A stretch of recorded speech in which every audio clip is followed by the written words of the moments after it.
planned this perfectly. I probably should have been live much earlier than 5 p.m. Central Standard Time, is that it's absolutely wee-weeing outside. What I mean by that is it's absolutely raining its rear end off outside.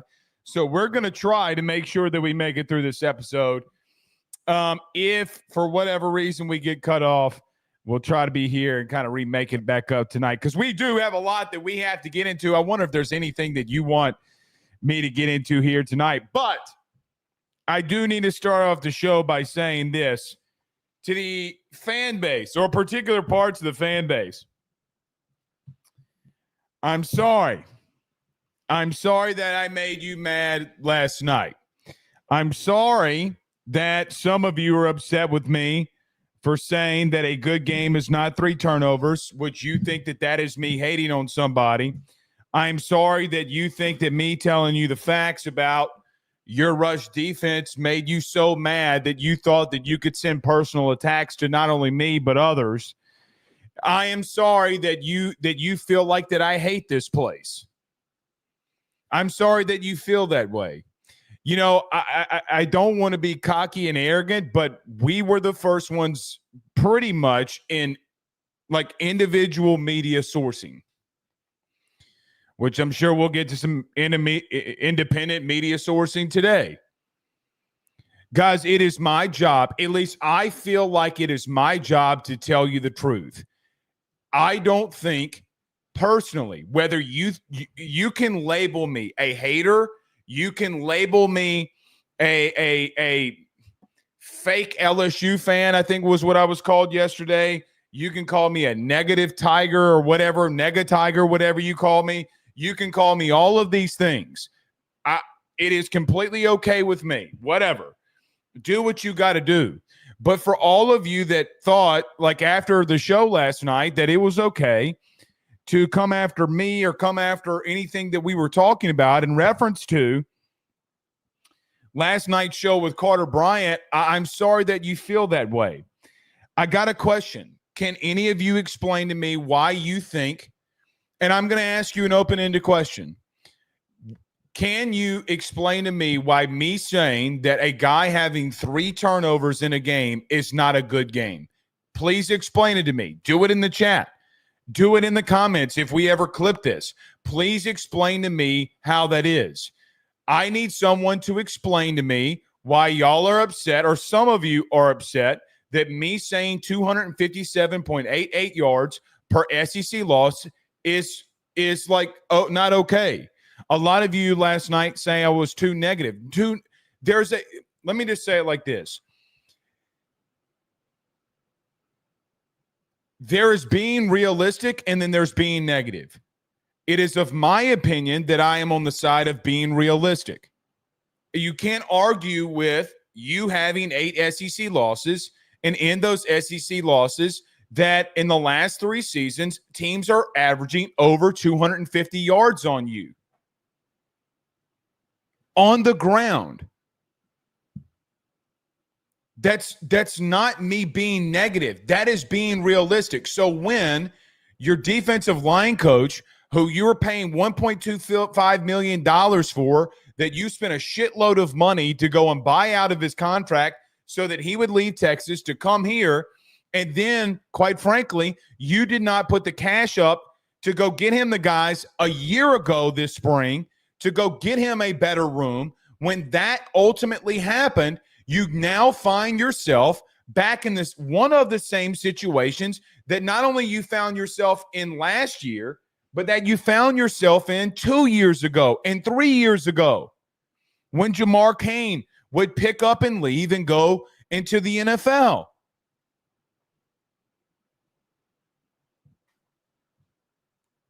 Eight and 4 is not the standard at LSU. It never has been, at least in my lifetime. 8 and 4 for LSU is not the standard of what LSU should uphold. You are right. 9 and 3 should be the floor. And it feels that that will be what Brian Kelly's floor may be. And that is fine. But guys, being negative versus being realistic is what I try to be. I do not feel personally that, like me saying a guy on the field, I've never come out here and attacked a personality. I've never come out here and attacked things that I've heard. I've never come out here and attacked a guy about personality stuff. I'm not attacking them as a person. I'm attacking them as play. I've never said Garrett Nussmeier was dumb. I've never said Garrett Nussmeier was a bad quarterback. I've never said any of those things. Those have never come out of my mouth, ever. I've never said I thought Brian Kelly was a bad coach. I've never said that Blake Baker, that any of these coaches are bad. Literally has never come out of my mouth. Do I hold them to a higher standard? Should I even hold them to a higher standard? Maybe my standard for them is too high.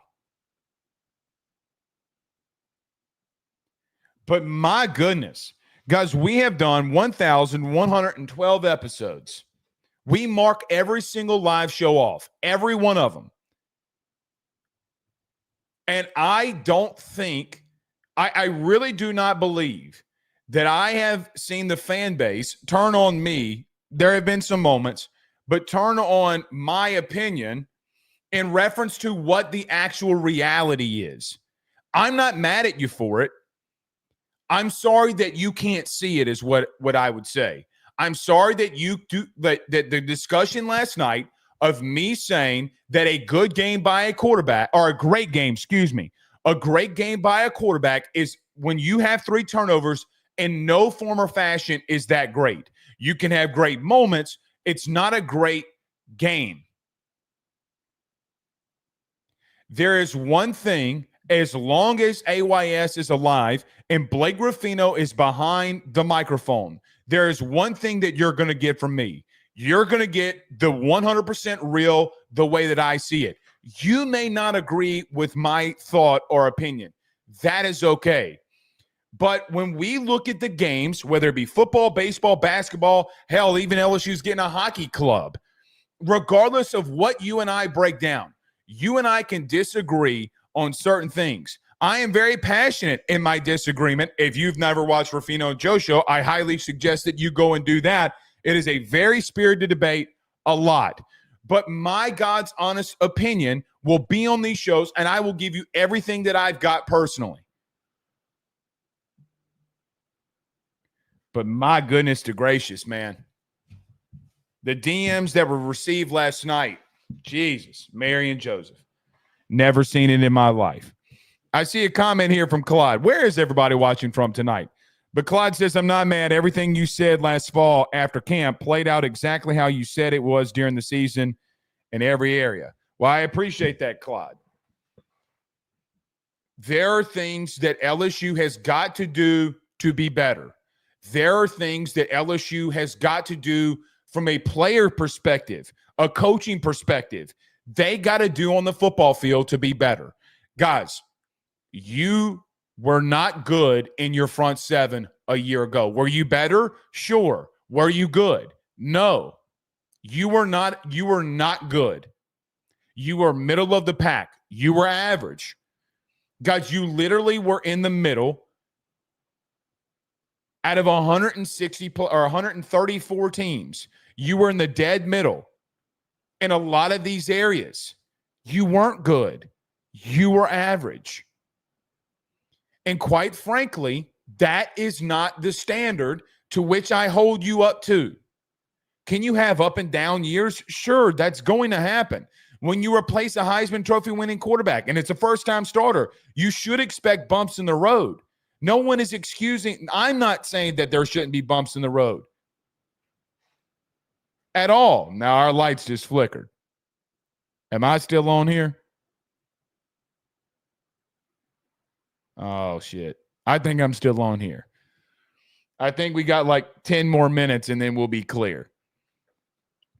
But, man, I just to get to the point, never did I think, seriously, when we took this 2 years ago full-time, like real actual full-time, not just part-time. I go to work, then I come and do this. I never thought in my wildest dreams ever that you and I would have a conversation where you could turn the ball over. You could have bad situational play calling, that you could be bad in the red zone, that you could be bad in the running game, that you could be bad in run defense, that you could be bad in the secondary, and that we would not all come together and agree on those things that were bad. I'm going to tell you, you better take the glasses off. You better take the glasses off.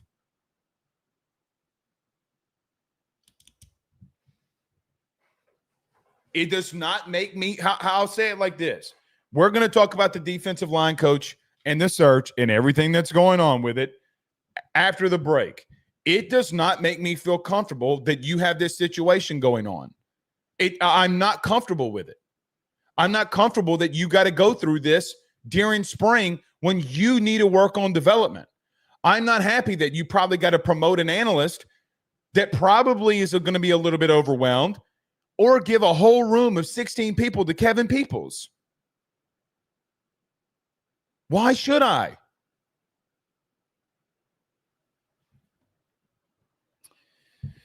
I don't know, man. I don't know.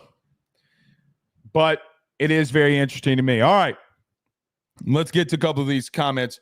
Claude says he's in the 804. Virginia's in the house. Good to see you in here. Jamie Post says from the 318, 31 gray, but she's in Winston-Salem, North Carolina. The 336, not to be mistaken by the 337, but the 336. We are still on. Okay, good to see that. Corey says, I want to say that Nuss has gotten over the INTs because of how the season ended. Very favorable. Very, very good. Did regress like a MF mid-season. Hopefully Harlem and Atkins can give him a legit running game. Guys, why? Let me ask y'all a question.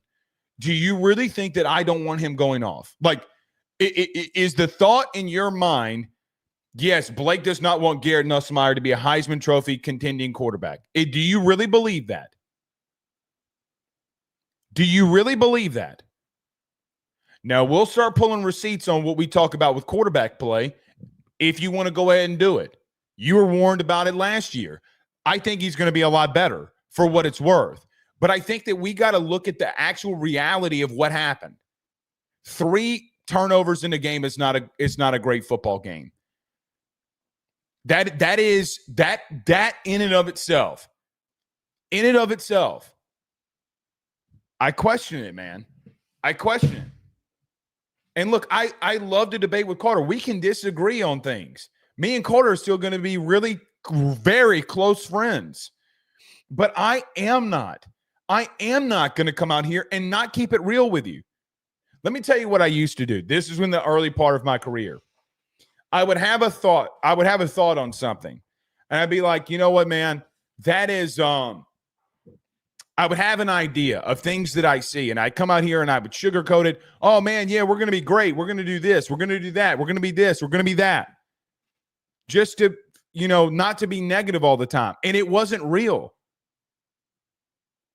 So about 700 episodes ago, 800 episodes ago, I'm like, I'm not doing that. I'm going to say what I see. I'm tired of sugarcoating and not saying what I see. And if it pisses people off, then it pisses people off. Oh, well. Same goes for here. But I cannot, and I will not. Let me make this clear too. I will not stop. I will not stop telling you what I think the truth is because it doesn't make you feel good. Most of you are grown up. Act like it. Act like it. Goodness gracious. Okay. Anyway. Yes.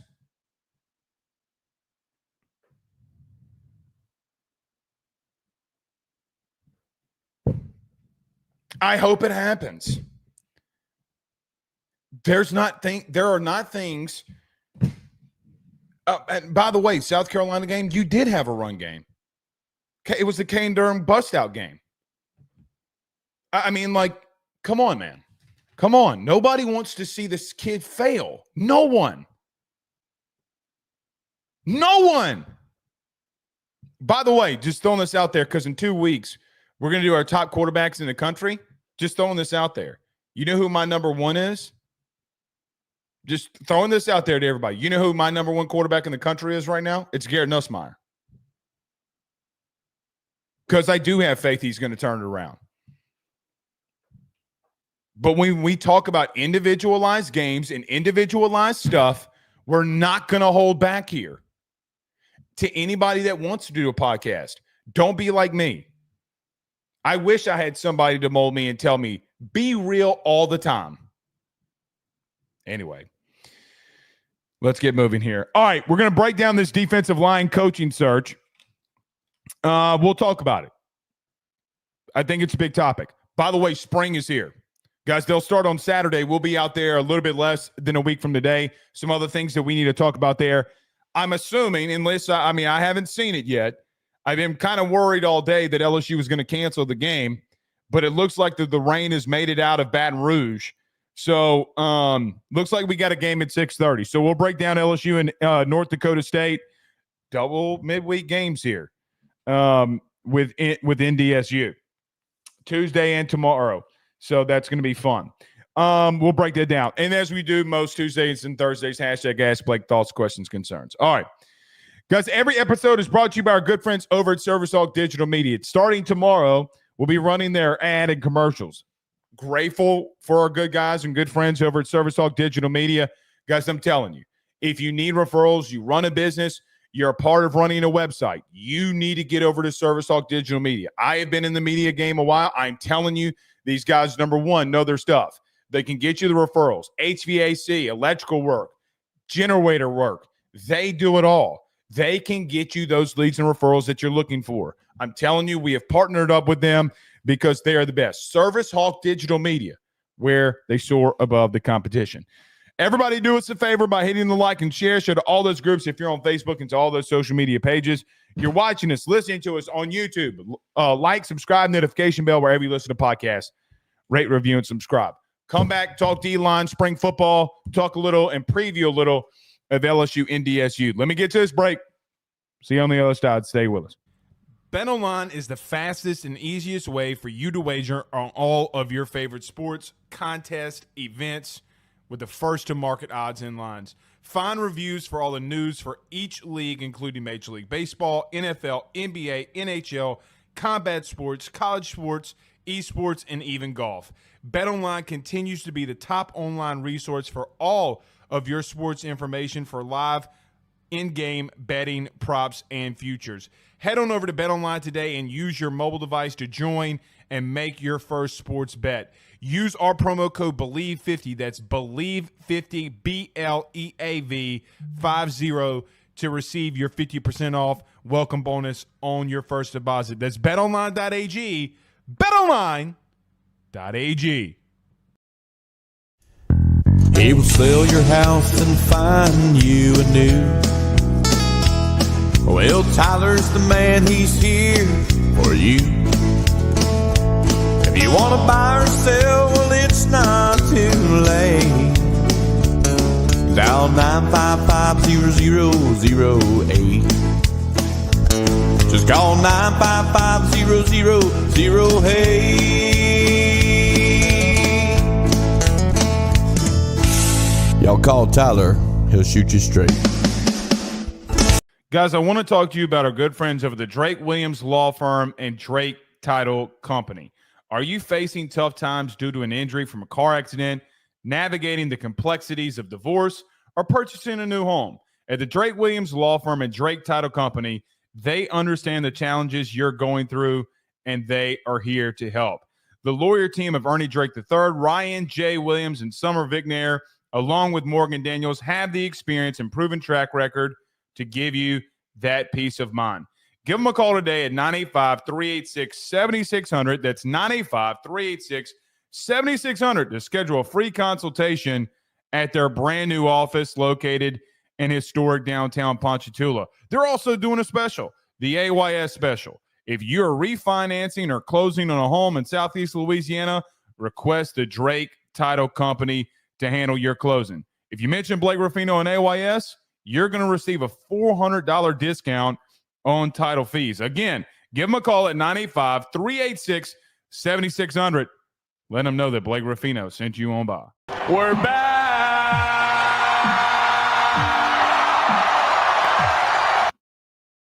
Tracy on YouTube says, trying to look forward to a good season, but you make things sound hopeless. Tracy, other than not listening, which doesn't do me any favors, I mean, I don't know what to tell you. Hopeless.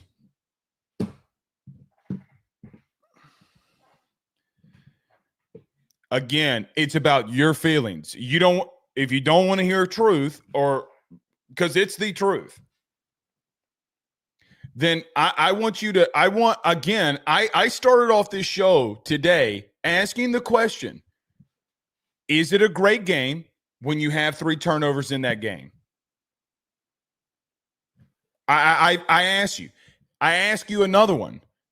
Is it okay, or is it good that in your high-profile SEC games that you are losing, by the way, the one you didn't lose was to Alabama. Guess what? They didn't run that like that on you. My question is it good that you're giving over 250 yards on the ground in these big SEC games? Yes or no? That's all I ask. You need to ask yourself that question. You need to ask yourself that question.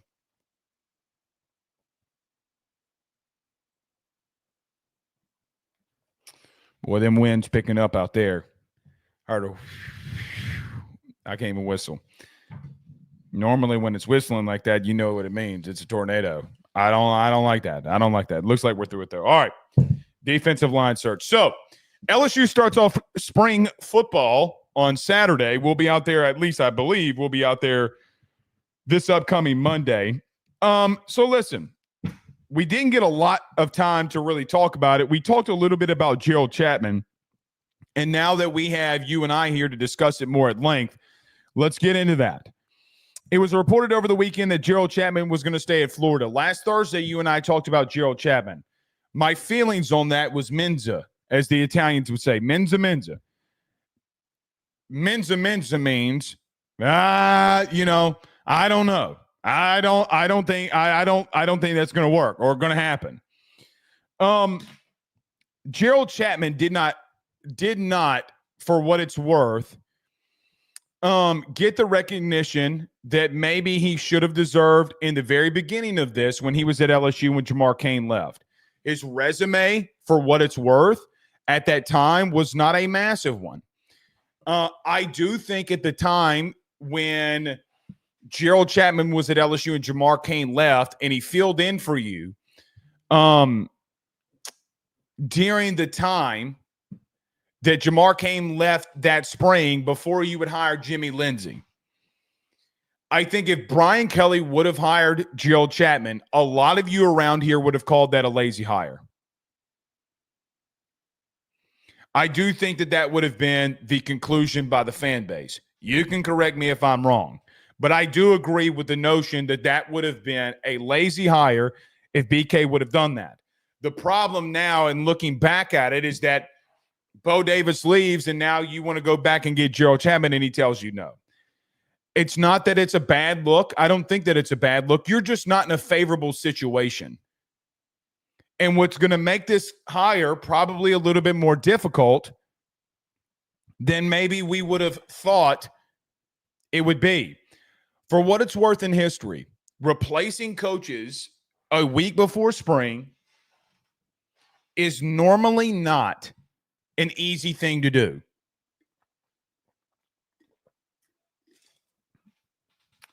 I do remember the Jimmy Lindsey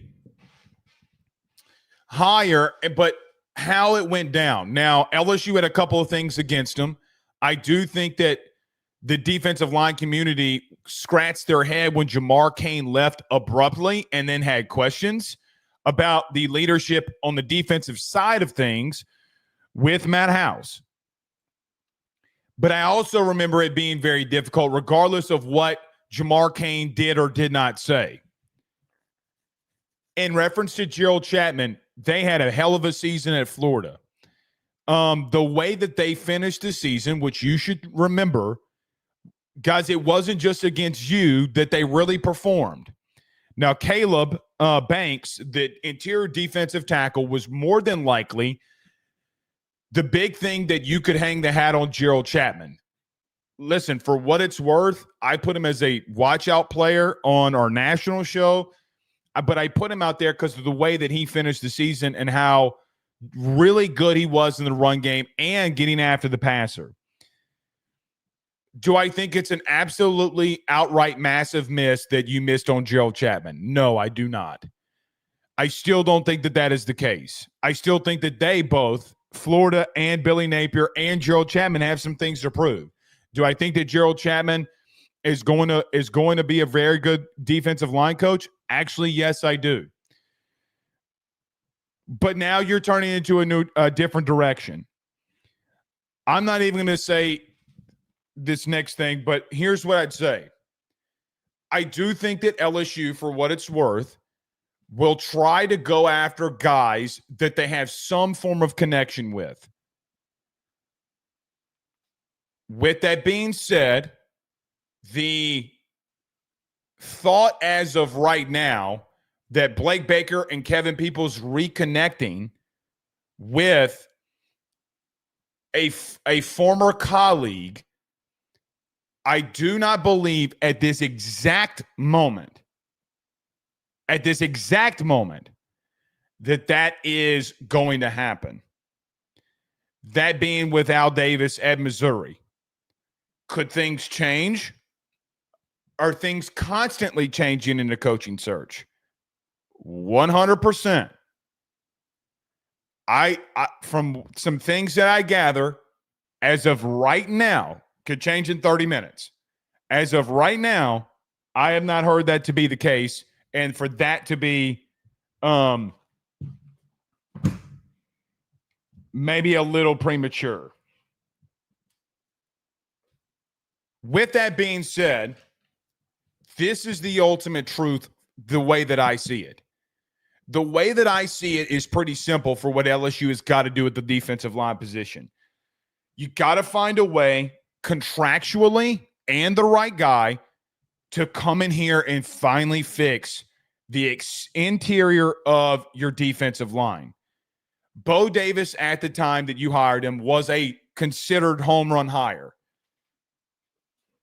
Bo Davis at LSU, the reality was not a home run because you're only here for a year. He doesn't have time to rebuild a very bare defensive line. The question that I would have, just a question that I have moving forward, to all those guys that he brought in here, do they stick now that he's not here? I do not know. Does the new defensive line coach want to stay with some of the guys that Bo recruited? Because they're not the guys that he brought in, and they don't fit what he sees or the vision. I don't know. I do know this. You have to go all in the interior defensive line from a financial standpoint and from a coaching standpoint. You, at some point, you got to put your foot down like you did, and credit to LSU, but like you did, putting your foot down and doing exactly and everything that you needed to do when you went and got Bo Davis. Didn't work out. That sucks. But even from a contractual agreement standpoint, I don't know Bo Davis's contract, and I'm not going to come in here and admit like I do. I had been told, however, that there was not a buyout if he went to the NFL. Well, he went to the NFL. Guys, there's no other position group that needs your help more than this one. None. Now, Carter brought up an interesting point last night when we had him on, that it was safety. The truth, now that I think about it more, I still think I think it could be a 1B situation. Very likely could be a 1B situation where I just think, though, that you winning games on the line of scrimmage and you needing to figure this out, because you got to figure it out. Along the defensive line is paramount. It's paramount. I don't think that you can go through more seasons with turnover there. You know, like, I don't think you could do that at safety either. If Jake Olsen and that safety room underperforms again, then you got to make a move there too. Unfortunately. But at least Jake Olsen, you have the consistency there for the current time and being. Listen, I really believe that sparing no expense, going and getting the guy will serve you well. Guys, I don't see, personally, I don't see another path other than getting someone here to sustain this position, how it's going to get any better. The only thing that I could think that you could do, even if you have turnover, is that you just go to the defensive line and spend an ungodly amount of amount of money for guys and 5 stars that are not from this state. You know, you might have to do what Texas did and go all in for Justice Terry. In case you don't remember what happened with Justice Terry, the big defensive lineman out of the state of Georgia was going to the Georgia Bulldogs. 100%.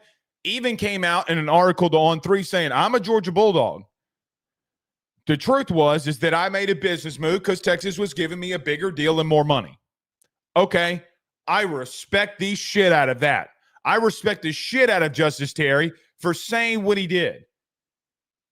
You may not like are you going to pay a kid from high school all that amount of money? I got a news flash to all of you, man. Revenue share is here. It is here.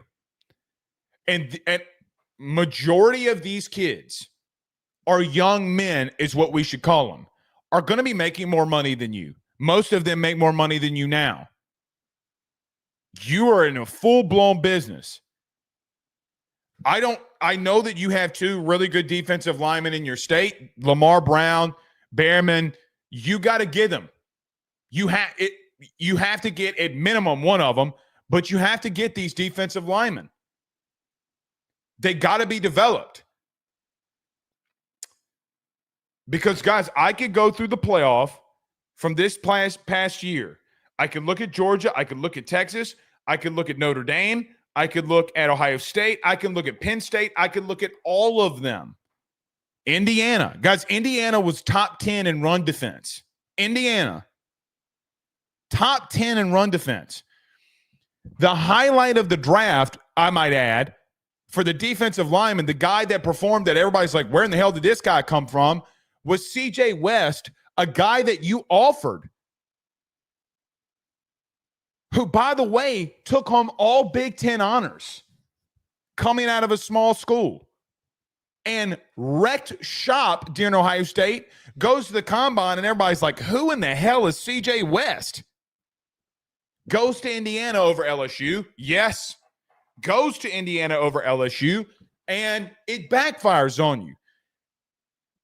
It is just of my humble opinion that you could get away with some of these other positions. If you do not dominate on the lines of scrimmage, it is not going to work for you to get where you want to go. Now, let's think about this outside of LSU. Because of me getting labeled a negative Nancy, and me being too negative towards LSU, let's take another look at this from a completely different team. What was Ole Miss's expectation this year? What was their expectation? Was their expectation to make it to the playoff? I mean, I think that it was. I think that it was their expectation that they wanted to make a playoff this year based off of the money that they sent in the portal last year. Did they make it? No.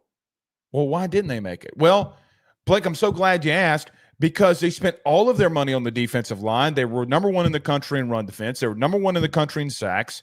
They actually went out and got linebackers, and they developed from within on some of that, and they were able to do fine. They were great there.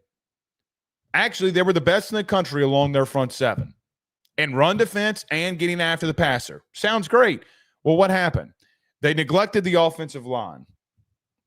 They couldn't run the ball. So they neglected the other side of it, and it didn't matter.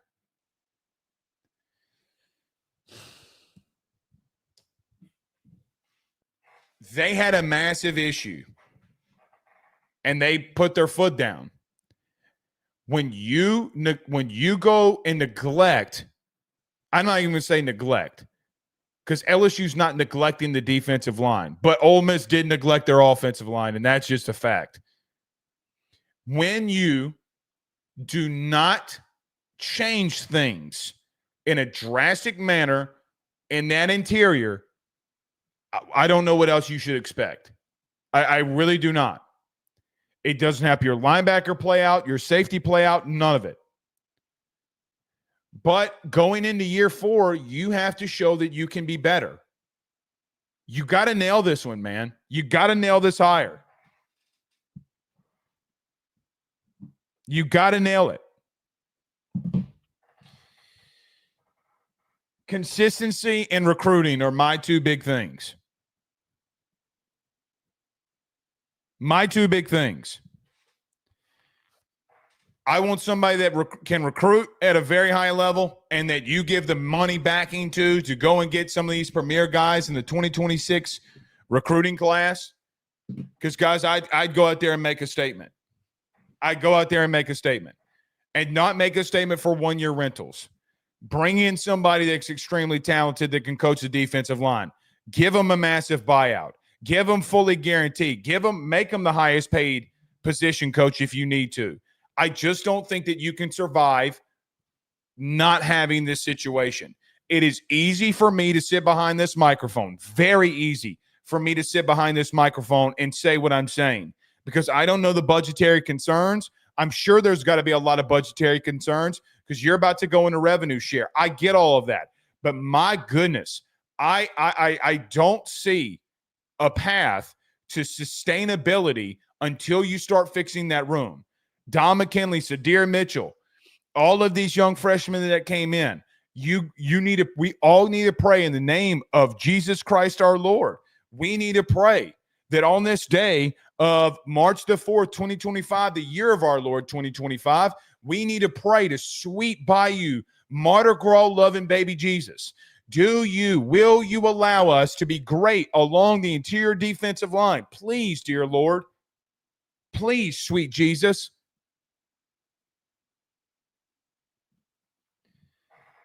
Blake, where are they going then? I don't know. At this exact moment, I do not know. If they were to go with Al Davis, well, I wouldn't hate the move. I would just be worried that you would have sustainability. I would. That's going to be like that for me until you hire anybody. And they're here than more than a year.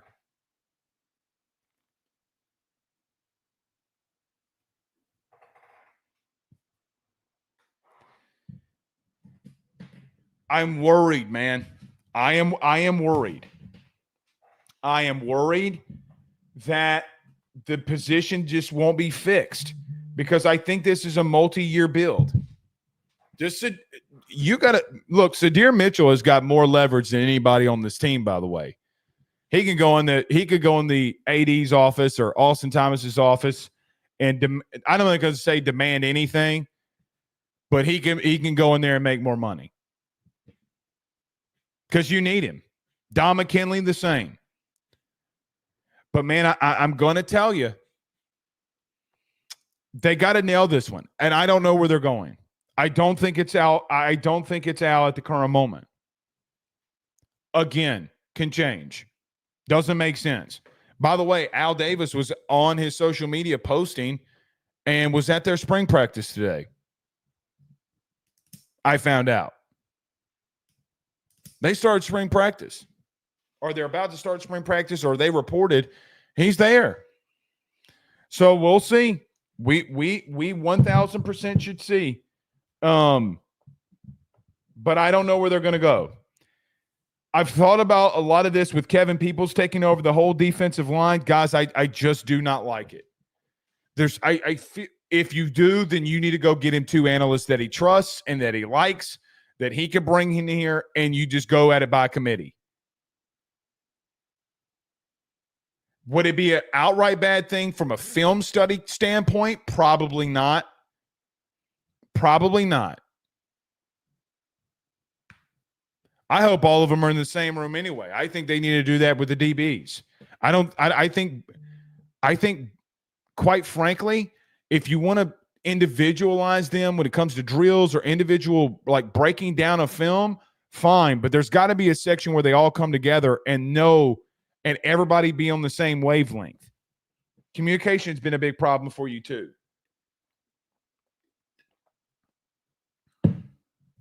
Because it's going to take a lot, in my opinion, for you to – I think you start fall camp without a defensive line coach.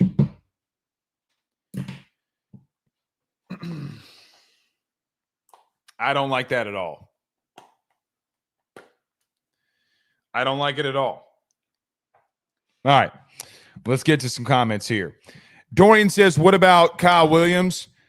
So here's the thing about Kyle Williams for me. I love Kyle Williams. He's arguably one of my favorite LSU Tiger players of all time. I do think that you take a massive risk because of recruiting. He can go in homes and say, listen, I played in the league a long time. I've been in a lot of high-pro football games. I don't know Kyle Williams' status. I don't know why he abruptly left Ruston. I don't know any of that. Recruiting would be a big risk. He's just somebody else that you would have to somewhat monitor. You don't need to monitor that position from a recruiting standpoint. The only way you get around it, the only way you get around and helping him with recruiting is that you go out there and you give him massive amounts of money. Guys, let me tell you a quick story. Here's a quick story. The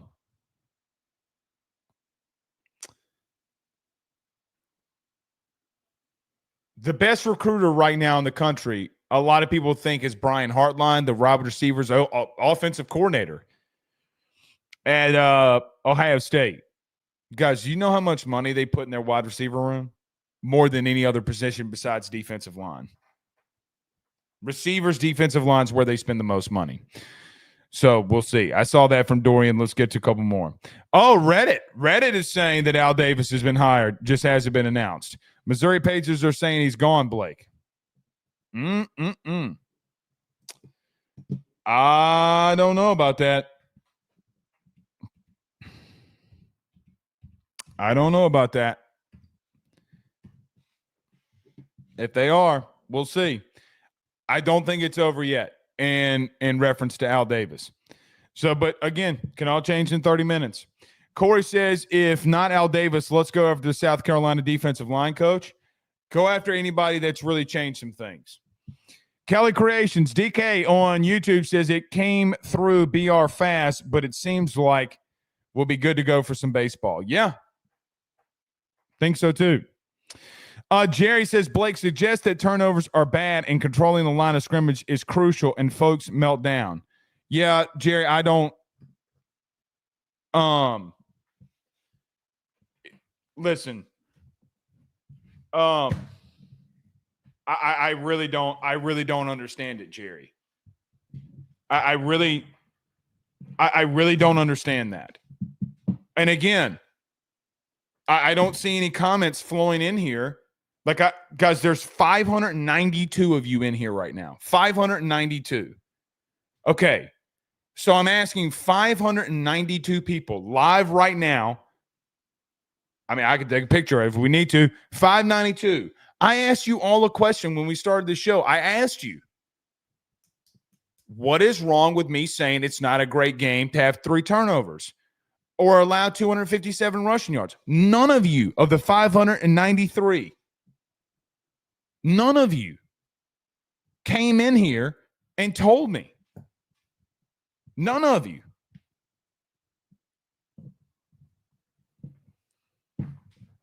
Which then validates the point. By the way, spring football. So, listen, we talked a lot about it. I've spent a lot of time on spring football. There was something that was interesting today. Dabo Swinney of Clemson came out, who you'll be facing off in game 1 of your season. We have not talked a lot about Clemson. All right, now. Y'all think I've been negative. Oh, boy. We got a lot to talk about with Clemson. He said that having spring football and spring football games does not stop tampering. Thank you, Dabo. How in the world did we go to a situation where Dabo was the voice of reason? My man finally went in the portal. And got some players. I guess the year that he's got to play LSU game 1. And Dabo has been the voice of reason about tampering. Thank you. Bro, these coaches that are coming out here and saying that tampering, they're not playing spring football because of tampering. It's like your local congressman or local congresswoman telling you all the things that you want to hear and never doing anything from a political standpoint. And it's all political mumbo jumbo. They're feeding you lies constantly. Regardless if you're on the left or right, it doesn't matter. They're all lying to you. They're all lying to you.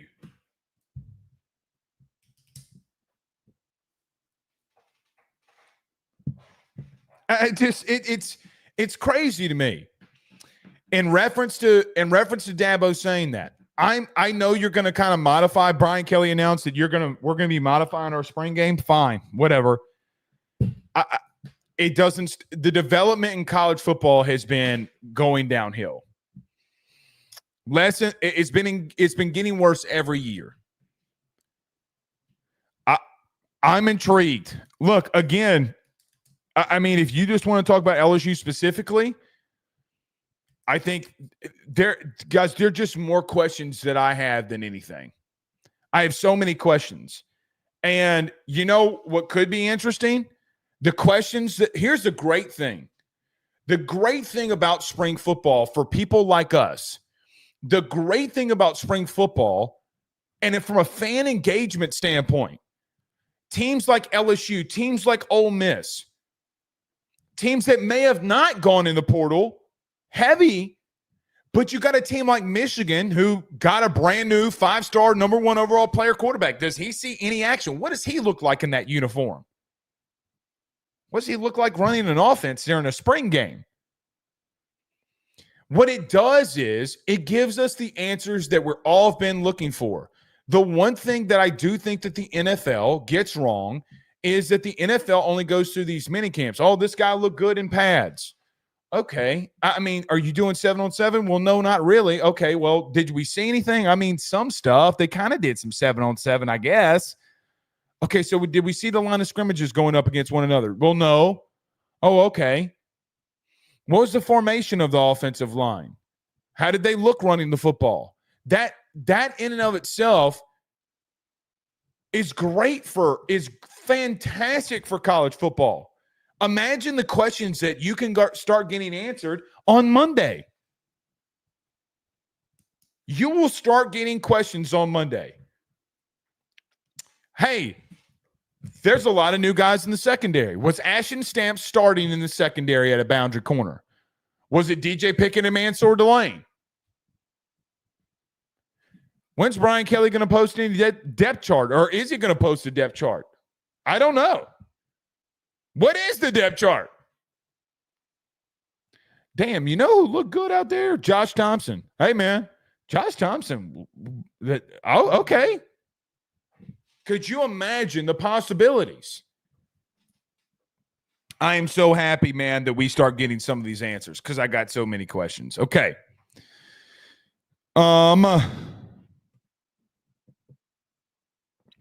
Andrew says, Blake, you keep it 100. That's why I tune in as often as I do, right about the holes and question marks this team needs answered. We start getting them on Monday, man. We start getting them on Monday. That is the great thing about spring football, and I hope it never goes away. OTAs and mini camps will never tell me what I want to know, ever. And it doesn't help any kid out there either. It doesn't. All right.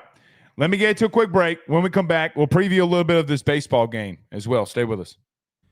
BetOnline is the fastest and easiest way for you to wager on all of your favorite sports, contests, events with the first-to-market odds and lines. Find reviews for all the news for each league, including Major League Baseball, NFL, NBA, NHL, combat sports, college sports, esports, and even golf.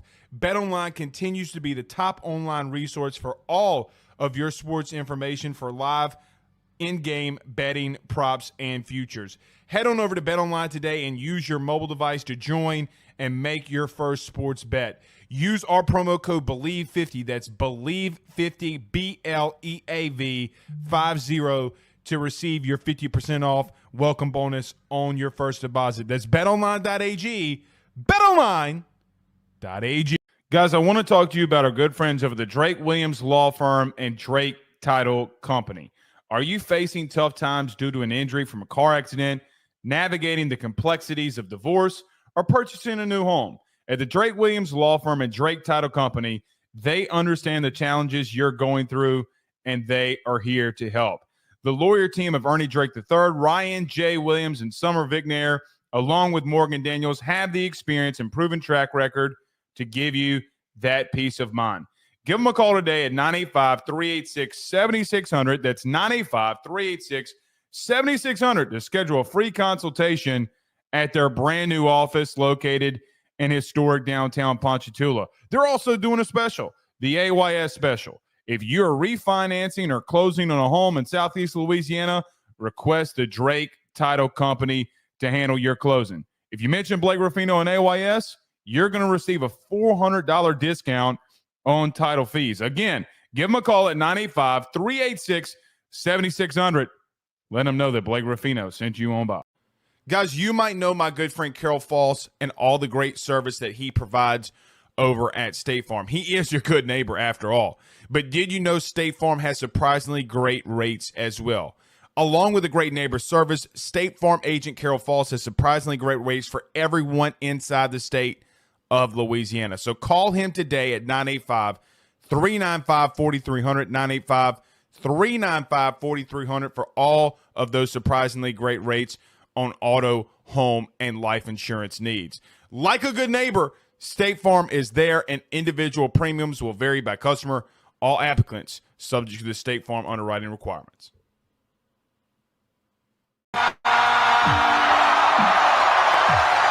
It is draft season. You know, we really need to go back to this one. Per Cokie Riley of The Advocate, as things currently stand, we're playing ball tonight, he says, on the X machine. So let's play ball. LSU has 2 midweek games tonight and tomorrow, which we'll be tuned in for against NDSU or North Dakota State. Here are some things that I kind of want to see. I'm really interested to see, and I don't know if LSU's even posted a lineup yet. Maybe they have, maybe they haven't. I am not sure. Actually, they have. Your starting pitcher tonight is Connor Ware. I was interested to see if Jay was going to go back with Connor Ware in the midweek. It looks like he is going to go with Connor Ware back in the midweek. I feel like you're getting a little bit to see of what your lineup is right now. Derek Curiel bats leadoff. Jared Jones, Danny Dickinson, Josh Pearson. Josh Pearson had an explosive weekend. He's going to Jay is going to continue to put him there if he's going to continue to have explosive weekends. Jake Brown or Stephen Milam, Jake Brown, Kate Aaron Beatty gets the nod behind the plate tonight. Michael Braswell, third, and Chris Stanfield in center field.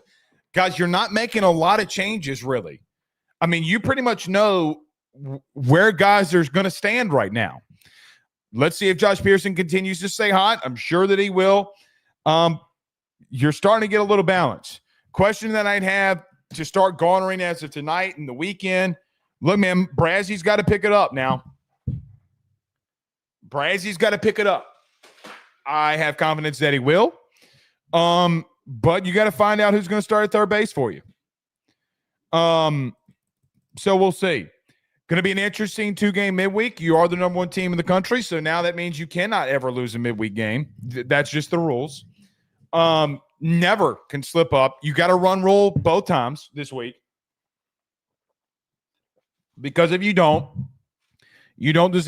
deserve to be the number 1 team in the country. You know all the things that come with being the number 1 overall team. You lose in midweek. Oh, man, this team is underperforming. I will say, though, midweek games do matter. Every game matters. I hate the notion that midweek games don't matter. Go out there and be yourself. This team is fun, electric. I can tell that the coaching staff and these players are having fun playing with one another. So, any other questions, thoughts, concerns? You can put them in there, and we'll get in there. But that's a little preview. You pretty much going to get your lineup, man. Maybe Jay found it a little bit more before tax day. But what's going to happen with Tanner Reeves? I think Connor Ware goes one more time in the midweek, and then when you get in SEC play, I got to move. I'd move him. If he's going to continue to be that good. All right, Lauren Christian says, I am just starting the show, but I agree 100% about Nuss.